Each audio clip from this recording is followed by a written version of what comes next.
প্রবাসীদের পাঠানো অর্থের ওপর ভর করেই চলছে আমাদের অর্থনীতি। তাতেই নির্ধারিত হচ্ছে জীবনযাত্রার মান, অর্থনৈতিক সূচকের প্রবৃদ্ধি এবং গড় মাথাপিছু আয়। প্রবাসী অবস্থানরত শ্রমিকের তালিকায় বাংলাদেশের অবস্থান ষষ্ঠ হলেও প্রবাসীদের পাঠানো আয়ের ক্ষেত্রে এর অবস্থান সপ্তম স্থানে। সবশেষ প্রবাসী কল্যাণ ও বৈদেশিক কর্মসংস্থান মন্ত্রণালয়ের তথ্য অনুযায়ী ২০২৩ সালে ১১ মাসে ১২,১০,০০০ কর্মী বিদেশে গিয়েছেন। বাংলাদেশের এই বিপুল পরিমাণ অর্থ রেমিটেন্স হিসেবে আসে মধ্যপ্রাচ্যের দেশ সৌদি আরব, সংযুক্ত আরব আমিরাত, ওমান, কুয়েত, কাতার, মালয়েশিয়া, যুক্তরাষ্ট্র, দক্ষিণ কোরিয়া সহ বিশ্বের বিভিন্ন দেশ থেকে। সৌদি আরবের পর বাংলাদেশের বৃহত্তম শ্রমবাজার হচ্ছে সংযুক্ত আরব আমিরাত। মধ্যপ্রাচ্যের এই দেশ থেকে ২০২৪ সালের এপ্রিল পর্যন্ত সর্বোচ্চ রেমিটেন্স নিশ্চিত করা হয়েছে। কিন্তু ব্যতিক্রম গত এক যুগ। সংযুক্ত আরব আমিরাতে প্রবাসী কর্মী পাঠাতে ব্যাপক দুর্ভোগ পোহাতে হয়েছে। মাঝে বেশ কয়েক বছর ধরে আমিরাতে নতুন কর্মী পাঠানো বন্ধ ছিল।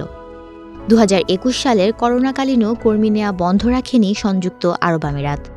তবে ধীরে ধীরে কর্মী পাঠানোর সংখ্যা কমেছে, ফলে দেশটি থেকে পাঠানো প্রবাসী আয়ও কমেছে। বাংলাদেশ থেকে প্রতারণা করে কর্মীদের সংযুক্ত আরব আমিরাতে পাঠানো এক চক্র ধরা পড়ার পর থেকে দেশটির নিয়োগকর্তাদের মধ্যে বাংলাদেশি কর্মী নিতে একরকম অনীহা তৈরি হয়। ২০২৪ সালের এপ্রিল পর্যন্ত আমিরাত থেকেই সর্বোচ্চ $৩৬৫ কোটি বেশি প্রবাসী আয় এসেছে। এরপর দ্বিতীয় অবস্থানে থাকা যুক্তরাজ্য থেকে এসেছে $২৩৪ কোটি প্রবাসী আয়, আর শীর্ষ শ্রমবাজার সৌদি আরব থেকে এসেছে $২১৬ কোটি।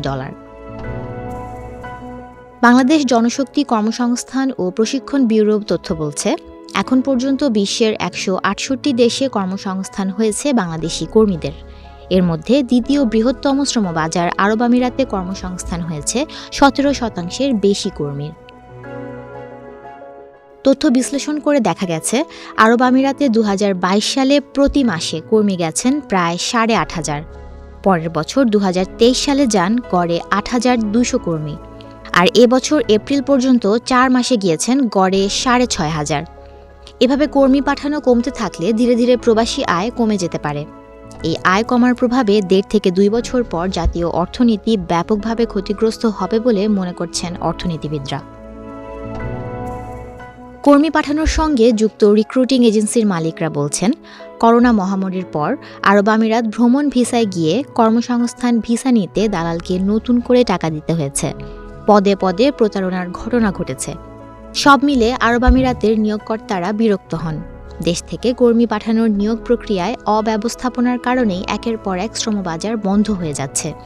নিয়োগ প্রক্রিয়া ঠিকঠাক করতে না পারলে আরও শ্রমবাজার হারাতে হতে পারে। তবে আরব আমিরাতে কর্মী পাঠানো বাড়াতে কাজ করছে প্রবাসী কল্যাণ ও বৈদেশিক কর্মসংস্থান মন্ত্রণালয়। পেশাদার দক্ষ কর্মী পাঠানোর সুযোগ নিয়ে আলোচনা করছেন তারা। এই মন্ত্রণালয়ের অধীনে দক্ষ কর্মী তৈরি করা হচ্ছে বলেও জানা যায়। সুমনা মুস্তফা, প্রবাস খবর।